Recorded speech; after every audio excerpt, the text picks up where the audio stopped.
সাবেক উপজেলা চেয়ারম্যান ছিলেন দুইবার, একবার তো কারচুপি হয়ে গেছে, শপথ নিতে পারেন নাই। কি ডাকাতিটা হয়েছে 16 বছর, চিন্তা করে। আরেকবার তিনি দায়িত্ব পালন করেছেন, কিন্তু আমি যতটুকু মনে করি ওই উপজেলা চেয়ারম্যান থাকতে কাজ করতে পারে নাই, বরাদ্দ পায় নাই। তো তিনি যেহেতু সমাজ সেবা করতে চান, আপনাদের সেবা করতে চান, আপনারা সে সুযোগ করে দিবেন, আপনাদের দোয়াটা তার সাথে রাখবেন ইনশাআল্লাহ। আল্লাহ কবুল করুন ইনশাআল্লাহ। মারহাবা। আমি প্রেসিডেন্ট জিয়াউর রহমানের জন্য কেউ বলুক আর না বলুক, আমি দোয়া করি।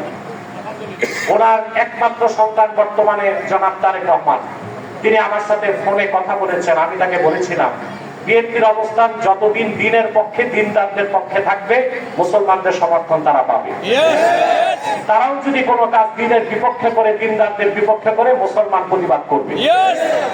অতএব আসুন আমরা দোয়া করি সবার জন্য, বিশেষ করে মিজান সাহেবের বাবা মায়ের জন্য দোয়া করবেন। ওনার মা আমার সাথে 2006-তে হজ করেছেন। আমি ছিলাম, আমার মা ছিলেন আরাফাত ময়দানে, আমাদের সাথেই ছিলেন ওনার মা। আর ওনার আব্বা নাই। বিশেষ করে ওনার জীবনের সবচেয়ে বড় অন্ধকার অধ্যায়, ওনার একটা সন্তান নিহত হয়েছে। এই শোকটা পুরা আসলে সহজ না।